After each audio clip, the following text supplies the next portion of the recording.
Alrighty, what's up, everybody? Just gonna get things set up and we'll be ready to go. Hope everyone's day is going well. Uh, Sorry, I'm starting a little bit later than usual for Tuesday. Get into that in a moment, but nothing too crazy is going on. Nothing to worry about.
Okay, let's get right into it. What's up, everybody? Welcome back to this week's episode of Benny in the Booth podcast, episode number 75. It is crazy. We are finally at 75 episodes in. Sorry, this is starting a little bit later than usual with my class. My class went a bit overtime. Oh, hold on. Went a little bit overtime today with a speaker, but all is good. I'm happy to be here for the podcast today. So let's get straight into it. NFL draft. I'm not going to cover all of the picks. If you want to look at picks that were made from the draft, you can find it online. But one thing I wanted to talk about was the big headline from this draft, aside from certain players going in spots, some that were expected, some that weren't expected, especially the Lions taking a running back, but then they trade DeAndre Swift, Falcons taking a running back. The biggest craziness was the amount of trades. There were so many trades this year unlike any other year. And it started with literally the third overall pick. Second overall pick, the Texans took C.J. Stroud. Makes sense. Need a quarterback among a whole bunch of other things. Then they decide to trade back into the top three with St. Louis Cardinals to get, not St. Louis, Arizona Cardinals to get the third overall pick to get Will Anderson, which both helped them very much when they need almost anything and everything. Big move by them. For their needs and stuff, it makes sense, but it's still crazy that they did that. That's like a rare thing to happen. And there were a whole bunch of other trades, but that was like one of the biggest like craziness trades from the night from first round. And there were even more throughout the night, but it was just like a sign of the craziness amount of trades to come within the NFL draft. The Browns this year had like a solid draft. Some picks I wasn't surprised by position. Some picks I was surprised by position, including they went quarterback, which was like, wait, what? Don't we have Deshaun Watson? But I don't know. But yeah, that's my takeaways from the NFL draft. But anyways, so yeah, that is what I wanted to talk about from the NFL draft.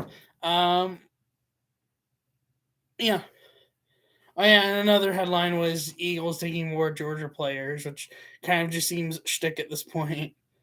It feels like they're like the Philadelphia, Georgia Bulldogs, Eagles, or something like that at this point. As they took Jalen Carter and a whole bunch of others. So I want to actually start with NBA playoffs. Before we get into the details of what's happened in the first round and early second round so far, the craziest part is into the second round, there's a team representing each seed of an NBA seeding 1 through 8 in the second round, which is kind of like crazy to think about. But let's actually get into wrapping up the first round and what has happened so far in the second round. So, from the first round between Boston and Atlanta, Atlanta took Game 5 in Boston, 119-117 to force a Game 6. Boston was leading most of the way early, and then Atlanta made a storming comeback to force Game 6. But Boston won Game 6 in Atlanta, 128-120 to end the series in 6 games and to advance to the second round of the second round. For Knicks Cavs, Knicks took Game 5 in Cleveland to win the series 4-1, ending the Cavs season. And then the last other series that wasn't closed out, obviously Philly had already swept Brooklyn by the time last episode came around. Miami beat Milwaukee 128-126 in overtime in a game where they made a big-time comeback, becoming the first 8 seed to beat a 1 seed since 2012 Philadelphia 76ers over the Chicago Bulls 4-2 in the first round. That was not a memorable series. And for those that might be wondering, yes, that is the one where Derrick Rose tore his ACL and started the downfall of his career. So that's for the East. And the way it's set up for the second round is 5 Knicks versus the 8 Heat and the 2 Celtics versus the 3 76ers. For the West, between the Nuggets and the Timberwolves, Nuggets took Game 5 to win the series 4-1, winning Game 5 112-109. For the Clippers and Suns series, Suns took Game 5 to win a series 4-1, winning Game 5 136-130. For the Grizzlies-Lakers series, Grizzlies forced Game 6 116-99. The Lakers won Game 6 125-85 to take the series 4-2. And then the Warriors-Kings series, the Warriors took Game 5 123-116, lost Game 6 at home 118-99, and sadly took Game 7 in Sacramento 120-100. And that is how the first round wrapped up, setting up the Western Conference matchups for Denver against Phoenix, 1 versus 4, and then 3 versus 7 Warriors against the Lakers. Second round, there have been 4 games in total, 3 different games. One series has not played a game yet, and that's going to be tonight. For the East, each series has had a game. Miami against the Knicks on Sunday.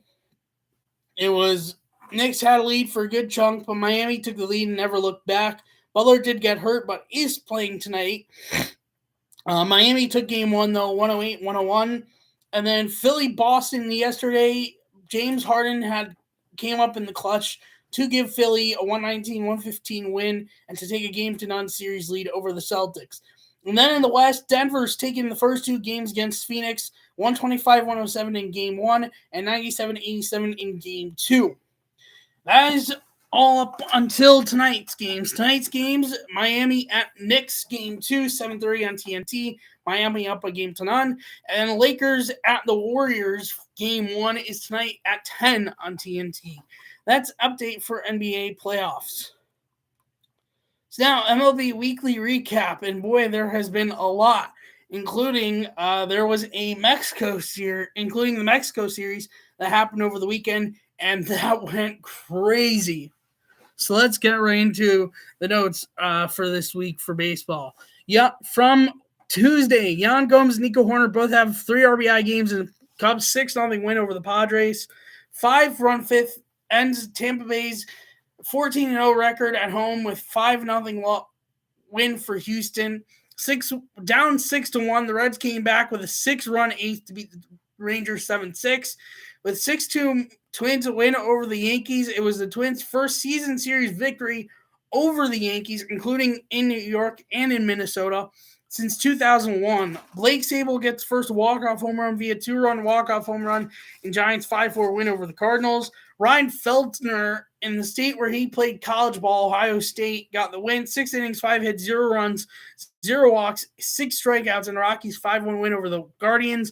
Brendan Doyle, a day after having his first major league hit in major league debut taken away, got his first major league hit via single in the second inning.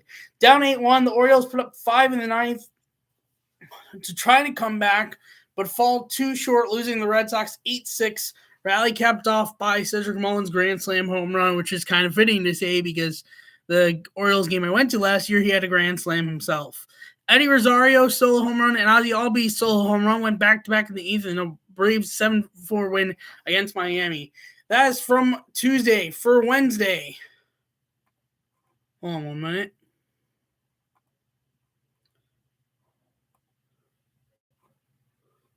Oh, breaking news I just got from a friend of mine. Carlos Rodon just had a setback on his road to coming back for the Yankees from injury. Can't get over the final hump, apparently, and will seek more medical opinions. And Lou Trevino of the Yankees is going to have to require season-ending Tommy John surgery. So he's also going to be out for the year.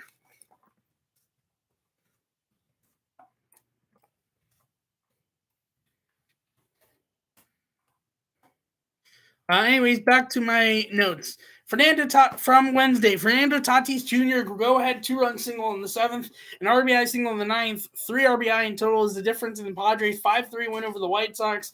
Xander Bogaerts single in the 4th marks 26 straight games of getting on base, which is 4th in San Diego Padres history, just ahead of Adrian Gonzalez with 25, and just behind 3 others to start the season. I forgot if he continued it beyond that day or not. But you know what? Let me find out. 27th. See, I forget. I even forgot I wrote that down, to be honest. Let's see. So 27th.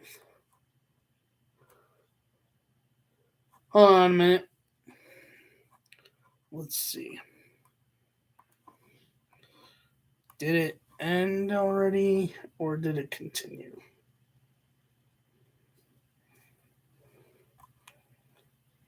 It did continue to 27.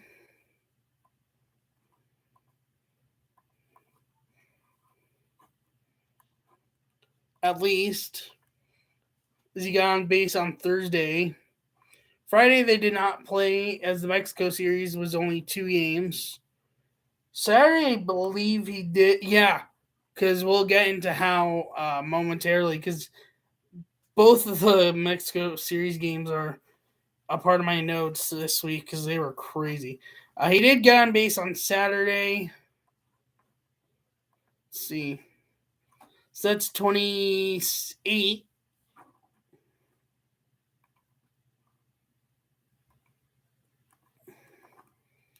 Did it get to 29?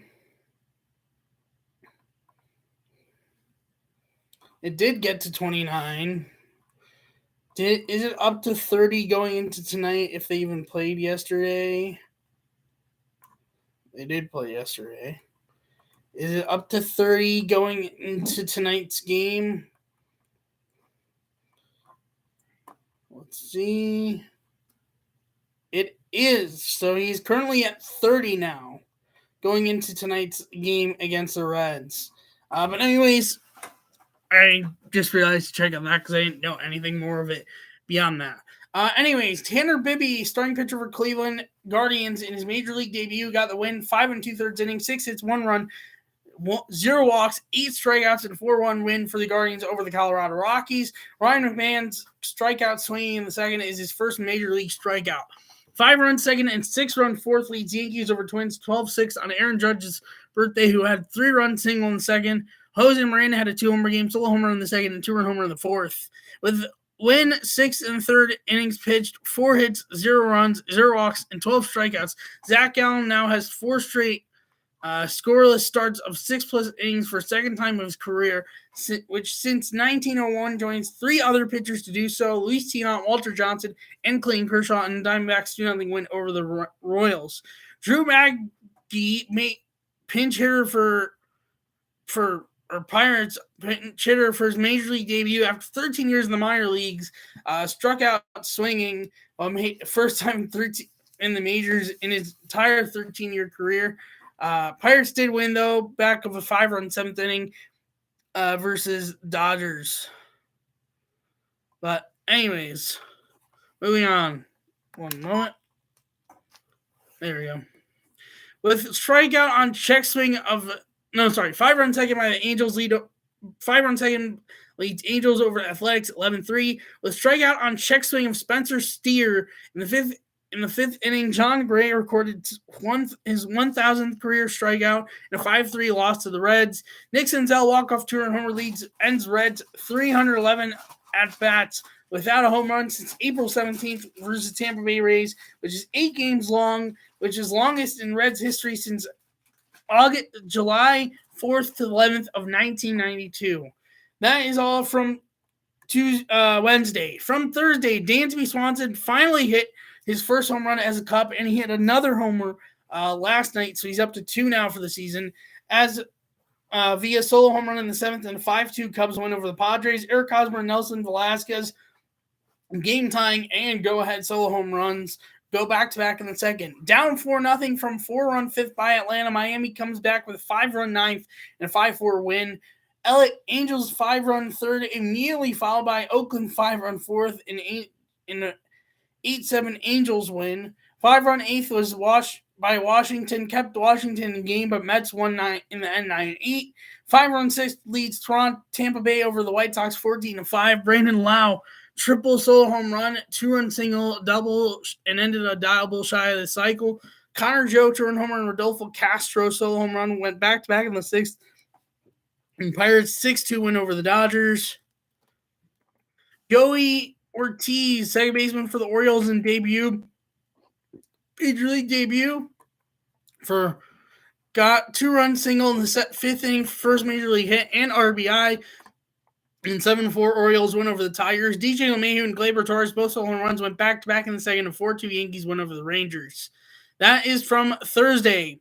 From Friday, Jorge Polanco 3-run homer in the 4th is his career homer number 100 for him, an 8-6 win over the Royals. 4-run 5th leads Atlanta to a 5-inning win due to rain over the Mets 4-0.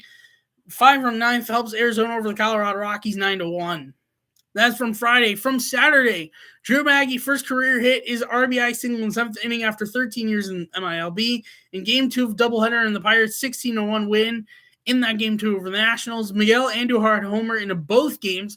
Go-ahead 2-run homer in the 6th in Game 1 and 3-run homer in the 9th in Game 2. Miami, a 5-run first leads Miami over the Cubs 7-6. On the anniversary of Roger Clemens' 20 strikeout game in 1986, his son Cody Clemens, who's a part of the Philadelphia Phillies, hit a 2-run homer in the 6th in a Phillies 6-1 win over the Astros. Random but cool fact. Mexico Series Game 1. The Giants and Padres combined for 11 home runs, too shy of the MLB record set in 2019 between Philly and Arizona. Brandon Crawford solo home run, and Lamont Wade Jr. game-tying solo home run back-to-back in the top third.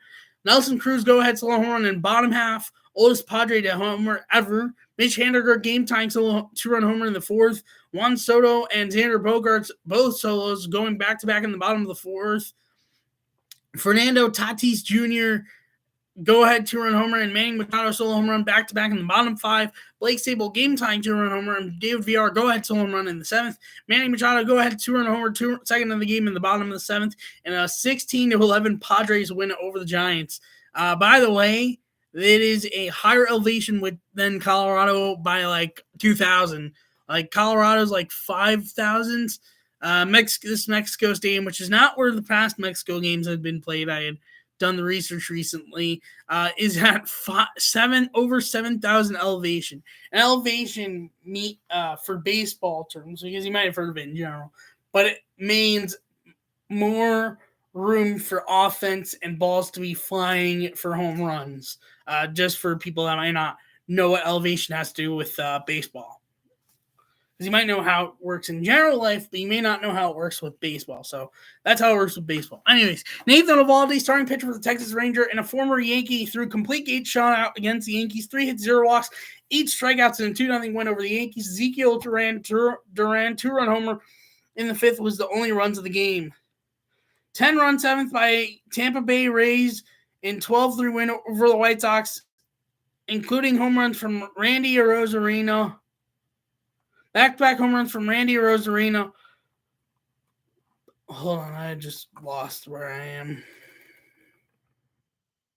Oh, here we go.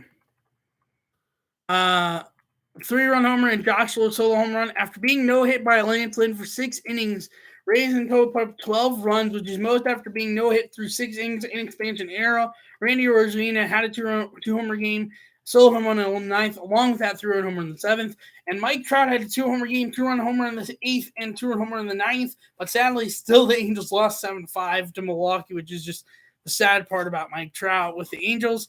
And then from Sunday, with 4-3 Marlins win over the Cubs, they're off to their best April record since 2011, right before it became the Miami Marlins.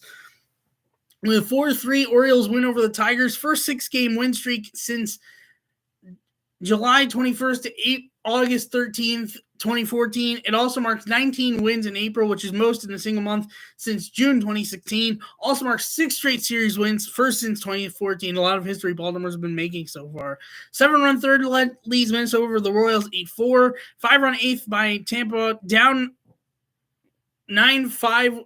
7-run ninth, capped off by Andrew Vaughn, walk-off 3-run homer, leads White Sox over the Rays, ending 10-game skid 12-9. Taylor Walls and Luke Raley went back-to-back in the fourth, both solo home runs, and Raley again 2-run homer, and Christian Betancourt solo home run went back-to-back in the eighth in that game. 6-run six helped Texas over the Yankees 15-2, and to best start since 2013. Josh Jung had a grand slam in the first inning, which was the first Texas Rangers third baseman to have a grand slam since Adrian Beltre on August 15, 2016. Nathaniel Lowe, 2-run homer, and Adolis Garcia had a solo home run, went back-to-back in the fifth in that game. Cal Raleigh had a 2-homer game back where he did damage in the AL Wildcard Series in Toronto. 2-run homer in the eighth, and go-ahead 2-run homer in the 10th, and Mariners 10-8 win in 10 innings over the Blue Jays. Dominic Fletcher, outfielder for the Arizona Diamondbacks, who played for Team Italy in the WB World Baseball Classic, and his brother of Angels infielder David Fletcher, got a double in his first major league at bat for first major league hit, and eventually would score in the eighth, and 12-4 Diamondbacks lost to the Rockies. Rockies got 3 straight doubles in the sixth. Randall Grichuk double, Harold Castro RBI double, and Ezekiel Tovar RBI double.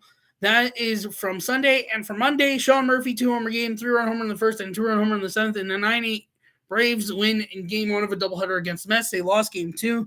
And then 5-run seventh helps the Astros over the Giants 7-3. And that is the games part of the MLB Weekly Recap. Now for the standings update. Starting off in the AL with the AL East, Rays in first place still on 23-6. At one point, we're on a 6-game win streak, ended on a 1-game losing streak, followed by the Orioles at 19-9.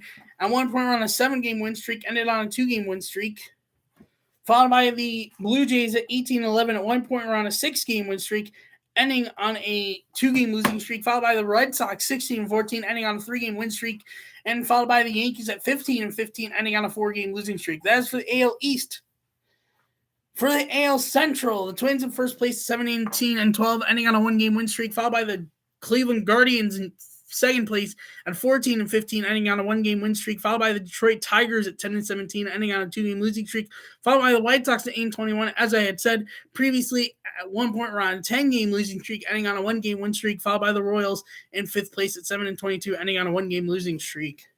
Hold on 1 second.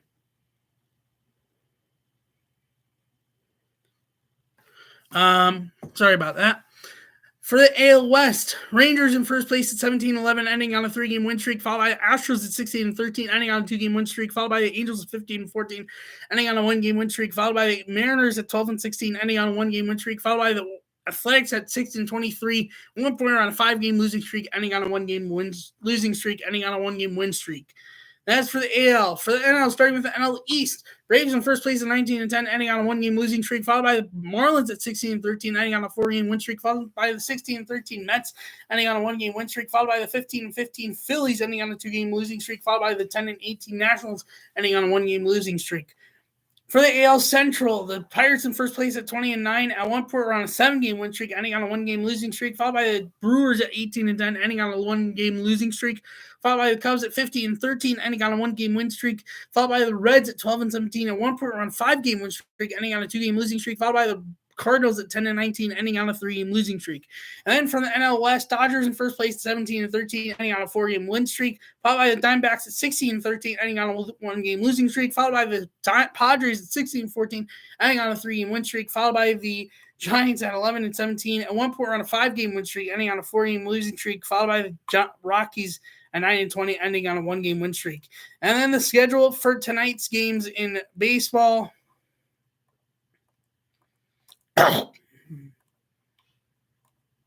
Sorry about that. All right. Sorry about that. Mets at Tigers at 6:40. Joey Lucchesi pitching for the Mets. Michael Lorenzen pitching for the Tigers. Pirates at Braves at 6:40. Ronzi Contreras pitching for Pittsburgh. Javi Guerra pitching for Tampa.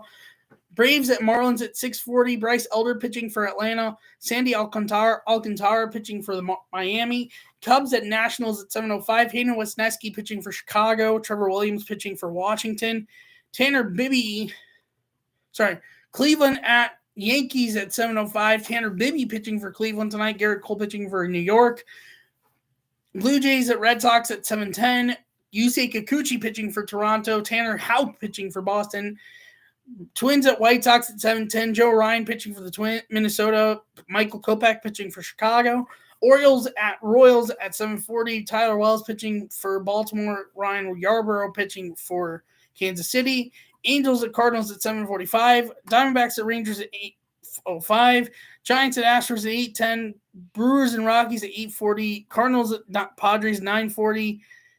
Mariners, including their number 2 prospect, making his debut, Bryce Miller, against the A's at 9:40, and then Phillies at Dodgers at 10:10. That is this week's episode of the podcast. Thank you so much for watching and listening. If you are new on YouTube, hit the like,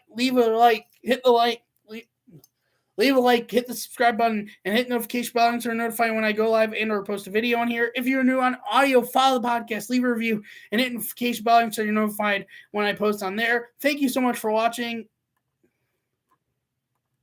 and I will see you next week for episode 76. Bye!